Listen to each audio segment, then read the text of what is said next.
Hey family, I'm back with another word. I pray all have been well with you guys. Hopefully my testimony will be able to encourage someone else, motivate, and just resonate with your spirit as well. You have a story, you have a testimony that God is doing. We overcome by the blood of the Lamb and the word of our testimony. So you open up your mouth and you say what God have done for you. Let somebody know. Don't sit on that. Don't be like me. But I wanted to share my testimony, another testimony for you guys. And this one is different. But I'm gonna go right into it because I don't want to keep you guys too long.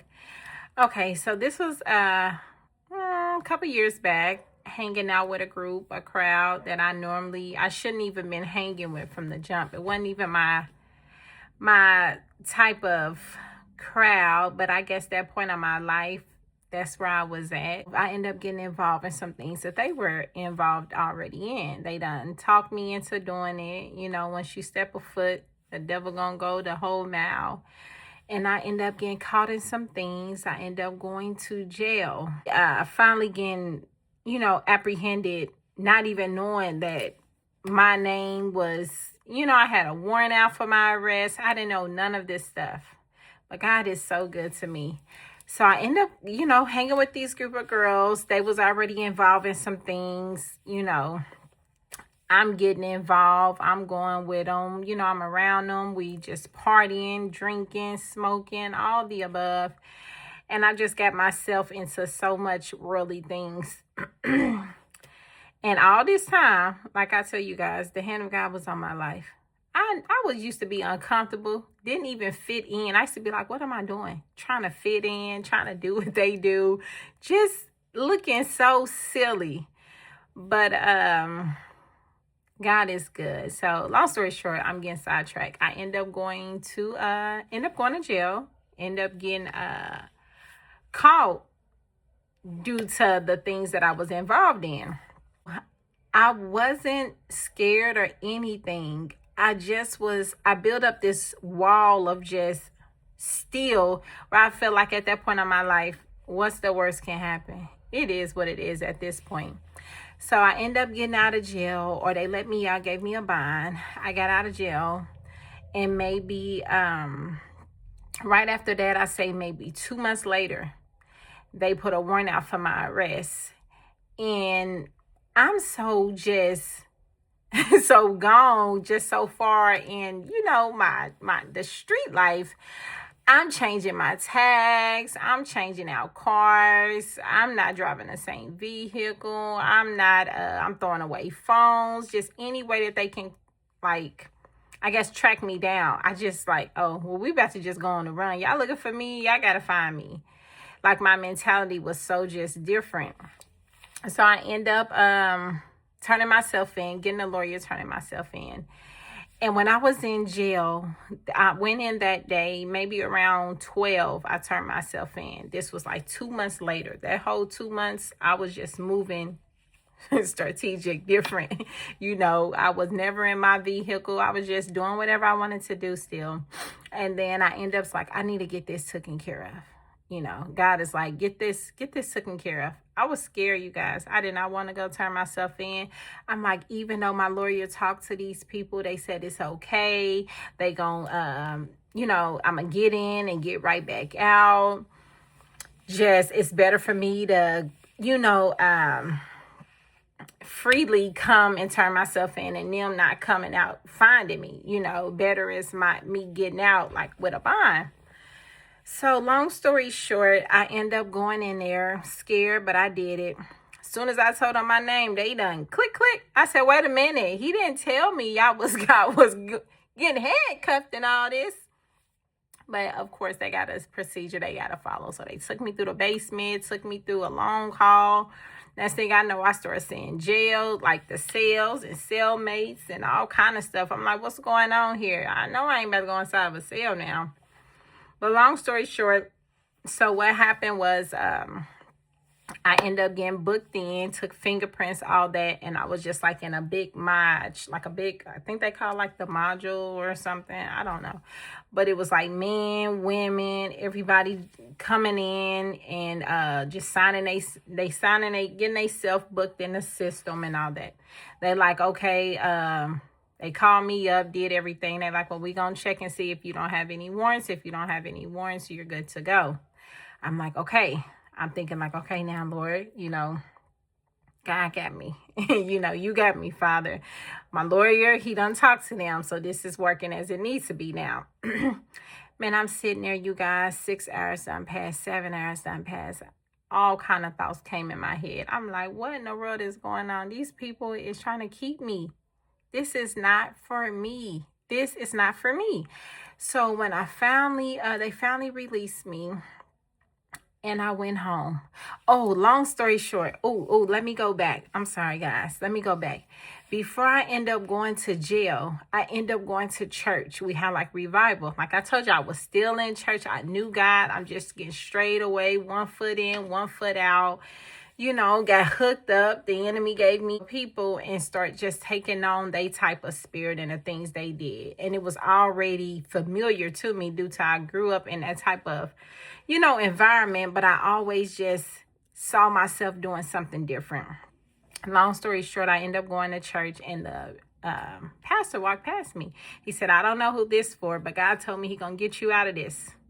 When I say I received that soul, I received that in my spirit. He said, God gonna get you out of this. Ain't no jail. I'm like, God, thank you. I ain't told this man, nobody, nothing. I'm sitting here listening to this word, going through hell, all kind of things. But God knows exactly where we be at. And he sent that. And throughout this whole, 2.5 years of me, going through this case, I kept that in my spirit. I kept that and I held on to it. Because God is not a man that he shall lie. So, I got so much to tell you guys. So I end up going to jail. I end up getting out of jail 8 to 10 hours later. And I end up telling God, thank you. I told God, thank you whatsoever. Now, here we go, 2 years of me fighting this case. I'm going back and forth to court. So let me tell you, maybe I say about an hour, about 20 minutes away, I'm driving once a month up here to this courthouse from where I live at. And then in the midst of me going here, in the midst of my case, okay, after I went to jail, I ended up getting bonded out. I ended up getting blessed maybe like 3 months after that with a job. After I got a job, I ended up getting me a place. God blessed me with a place. I end up maybe, I say 4 months later, getting pregnant. And then in the midst of all that, as soon as I got to the end of my case, like I said, 2 years, that job I was at laid off. So now I'm going pregnant, no job, nothing. Still got this case going on. I have to go. And I'm going to court every month, not knowing what's going to happen. The way the judge was, it looked like, let me hurry up. It's 10 minutes already. I'm sorry, guys. The way that the judge was acting and the way that it was just coming to me, I'm like, man, I'm ready to do some time. These people saying 10, 15 years. My case is like a class, such and such. Even though this is my first offense, these people don't care. I'm sitting in here and they ain't trying to hear me out. So every time my lawyer come and said, we're going to do a continuous, we're going to do a continuous. The prosecutors are trying to shoot for this. They want to shoot for that. And I'm like, then he came maybe towards the end and like they want $3,000. I didn't have $3,000 to give these people. But God is so faithful. That year I filed my income tax and for some reason I got like out of it. Like nothing crazy, nothing on my behalf. I don't know, maybe God, well, now that I'm talking about it, God allowed that to happen. That way I wouldn't spend that money. So I end up getting out of it during income tax season of that year, that February or so, whenever I filed. I didn't get my stuff released to me until July. When I went to court and they wanted that money, because we ended up going back and forth about 2 months. Then towards the end, I'm like, okay, well, my income tax just cleared. So I'm like, I got it. So my lawyer like, okay, well, I'm going to let them know. So that whole process, I didn't have the money. But when it was time for me to do my plea and give them what they wanted, which was like restitution or whatever, I had that amount due to my taxes just got released. God is good. That's why you never know how he will do it, but he will do it. So my income tax got released and I was able to pay the people the money.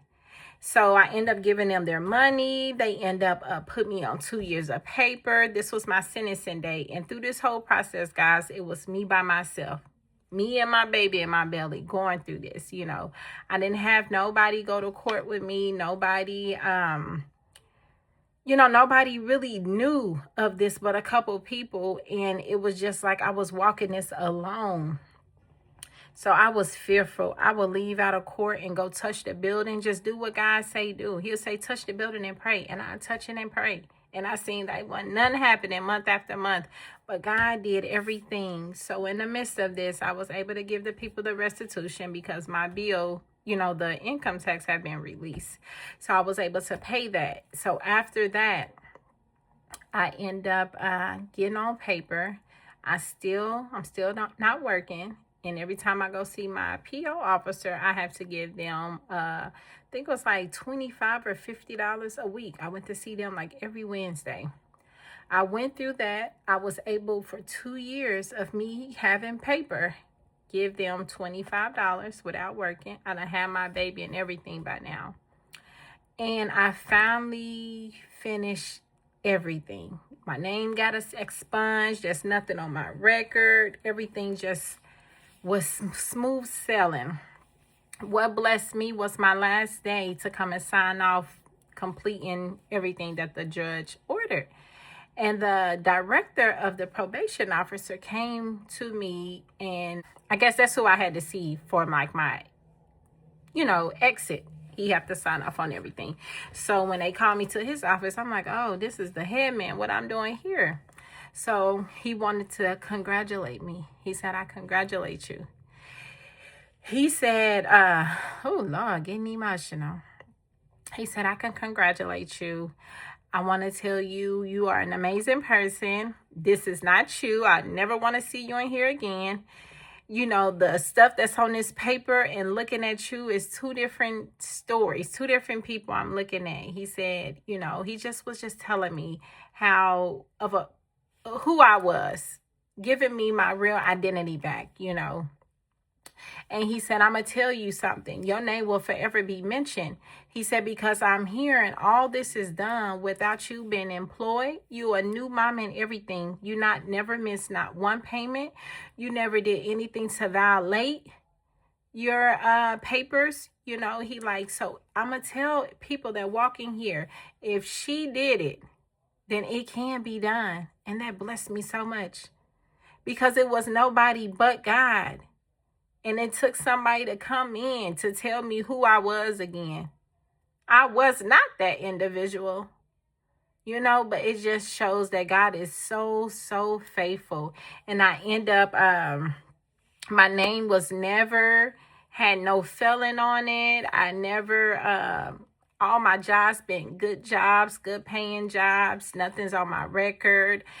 God just favored me, but he had to shake me up to get my attention, because if he didn't do it that way, I could have still been with the crowd, and I could have been deceased, wasn't able to tell it, or in jail.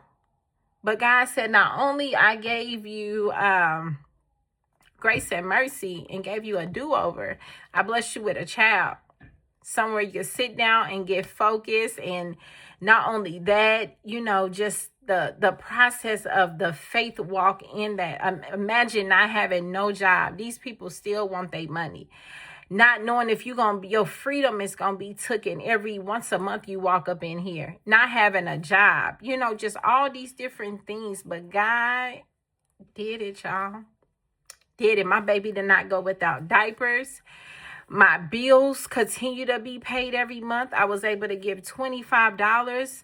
You know, just do everything. My income tax got released right in the nick of a time to pay, you know, for my restitution, my last date sentencing at court. Like, he was good to me. I don't look like it, and you don't look like what you've been through. We will live to see it. You will live to tell your story. You will live to be able to share your testimony. I'm not the only one. There's millions and billions of people that God have seen through, provided, came through just a nick of a time. The stuff that I've been through, I should be dead, in jail, or crazy. But it's by the grace of God, I am still here to tell it. And if he did it for me, and we know he's no respecter of person, he will do it for you. Trust God. See it through. Though the vision tarry and it seemed like God ain't coming through, he's doing some things. Work your middle. Trust him. Listen, I know it gets hard, but we gonna trust. Because if he did it then, he's the same God that's gonna do it on today. I love you, family. Like I said, I got so many testimonies. Hopefully I wasn't just over the place, long drawn with it. I'm sorry this video is so long, but I got so many more testimonies. I thank God. I believe the Lord had me in a season of just sharing my testimonies. There are so many testimonies. And I'm actually going to come back and tell you guys, like, through the middle of throughout that whole process, what took place. So I'm going to just share my story, whatever the Lord permits. But I pray that somebody's been blessed by this. Make sure you guys like, comment, you know, just subscribe to my channel. Support in any way that you can. If it blesses you, just be a blessing back to me. I promise you can't beat God-given. God has given me something to give to you guys. Trust in me. And just however you want to show your blessing back. You know, like I said, I'm grateful to just be a comment, subscriber, just a like. I'm blessed, and I know God will bless you as well. But I love you, family. Stay encouraged. Be blessed, and I'll talk to you later.